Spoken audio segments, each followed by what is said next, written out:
What if I told you that the greatest army Europe had ever seen marched into Russia with nearly 700,000 men and returned with less than a tenth of that number still capable of fighting? What if one campaign could destroy 20 years of victories, shatter the myth of an invincible emperor, and change the course of world history forever? In 1812, Napoleon Bonaparte stood at the absolute height of his power. He ruled over much of Europe. Kings obeyed him. Empires feared him. His enemies had been defeated again and again on battlefields stretching from Spain to Poland.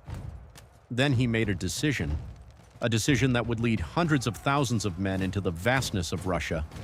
A decision that would fill roads with abandoned cannons, frozen soldiers, starving horses, and entire armies disappearing into snowstorms. A decision that historians still debate more than 2 centuries later.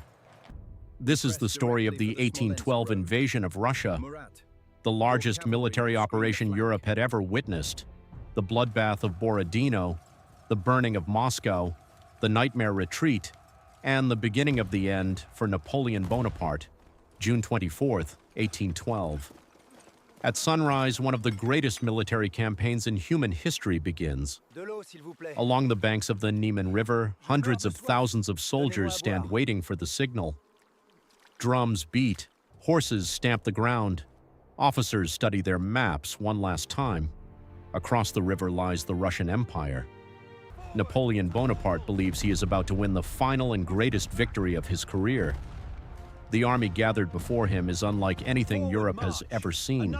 Nearly 685,000 men, around 180,000 horses, more than 1,300 cannons. This is the Grande Armée at the height of French power. Although history remembers it as Napoleon's army, only about half of these soldiers are actually French. The rest come from across Europe. Poles from the Duchy of Warsaw, Italians from the Kingdom of Italy, Germans from the Confederation of the Rhine, Dutch, Swiss, Croats, Belgians, and even troops supplied by Prussia and Austria, 2 nations that Napoleon had previously defeated. It is the largest multinational military force assembled in Europe up to that point. Napoleon believes the campaign will be short. His goal is not to conquer all of Russia. That would be impossible. Instead, he wants to force Tsar Alexander I back into the continental system, the economic blockade designed to weaken Britain. Napoleon expects one decisive battle, defeat the Russian army, capture a major city, force negotiations, return to Paris before winter. The plan appears simple, but the Russians have plans of their own. The Russian Empire can field roughly 500,000 soldiers. Their forces are divided into several armies, with the First Western Army under General Barclay de Tolly and the Second Western Army under Prince Pyotr Bagration. Unlike many of Napoleon's previous enemies, the Russians refuse to fight immediately. Instead, they begin retreating.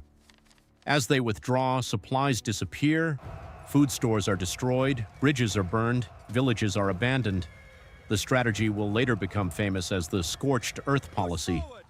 Rather than defending territory, the Russians intend to trade land for time. Napoleon crosses the Neman expecting glory.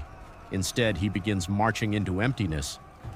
Within days, the Grande Armée reaches Vilna, today's Vilnius. Napoleon expects the Russians to stand and fight. They don't. Days turn into weeks. The army keeps moving east. The summer of 1812 is unusually harsh. Many people imagine Napoleon's army being destroyed by winter, but the campaign's first disaster comes from heat. Dust fills the air, water becomes scarce, supply wagons struggle to keep up. Thousands of horses die from exhaustion and lack of fodder. Disease spreads through crowded camps. Men collapse along the roads before ever seeing an enemy soldier.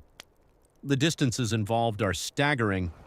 Western Europe is dense with towns, roads, and farmland.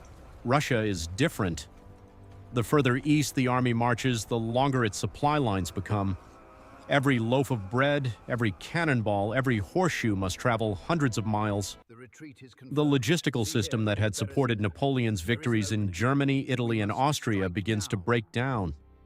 One French officer later wrote that the roads behind the army looked less like a military advance and more like a trail of destruction. Dead horses lined the routes, broken wagons were abandoned, Stragglers wandered in search of food and water, yet Napoleon keeps advancing. He cannot accept returning home without a decisive victory.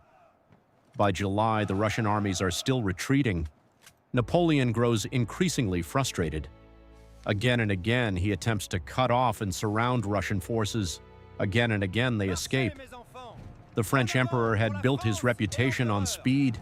Now he finds himself chasing an enemy that refuses to cooperate. Among Napoleon's most trusted commanders are Marshal Davout, perhaps the finest corps commander in Europe, the flamboyant cavalry leader Joachim Murat, and Marshal Ney, later known as the bravest of the brave. All three repeatedly urge aggressive action. All three believe the Russians can still be trapped. But Russia's enormous geography keeps saving the retreating armies. By August, before any major battle has taken place, the Grande Armée has already lost roughly 150,000 men through sickness, desertion, exhaustion, and logistical collapse. It is a warning sign. Few recognize it. Napoleon certainly does not. His eyes remain fixed on Moscow. The next major objective is Smolensk, one of Russia's oldest and most important cities. In mid-August, French forces finally catch up with the Russians near its walls. The Battle of Smolensk erupts between August 16th and 18th. Heavy artillery pounds the city. Ancient buildings catch fire. Shells explode in the streets. French troops launch repeated assaults against Russian positions. The fighting is fierce and costly. When the battle ends, much of Smolensk is burning. The French have taken the city, but once again the main Russian army escapes. Napoleon has won another battlefield victory. Strategically, he has gained very little. Inside Russia, criticism of Barclay de Tolly grows louder. Many Russians see his constant retreats as cowardice. Public pressure mounts. Eventually, Tsar Alexander appoints a new commander, Field Marshal Mikhail Kutuzov. An experienced veteran respected throughout the empire, Kutuzov understands that Russia cannot retreat forever. Sooner or later, a major battle must be fought. He chooses the ground carefully.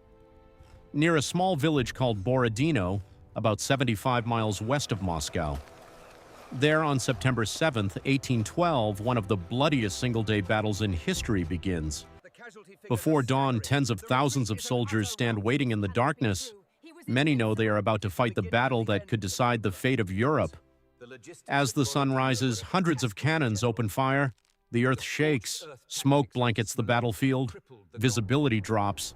Entire formations disappear inside clouds of gunpowder. The French assault key Russian positions repeatedly. Among the most important are the Bagration flèches, a series of defensive earthworks protecting the Russian left flank. Wave after wave of French infantry attacks. Wave after wave is thrown back. The positions change hands multiple times. Prince Bagration himself is mortally wounded while directing the defense. Elsewhere, French forces attack the Great Redoubt, also known as Raevski's Battery. The struggle becomes a slaughter. Infantry charges are followed by cavalry attacks. Artillery fires almost continuously. Men fight at close range with muskets, bayonets, and sabers.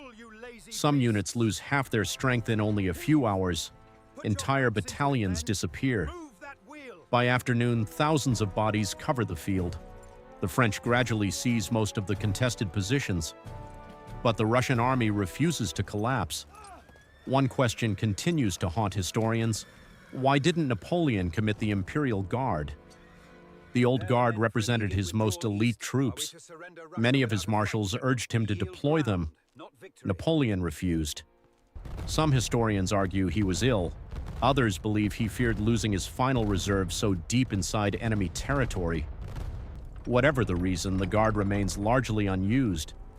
As darkness falls, the battle ends. The French technically hold the field, yet the result is far from decisive.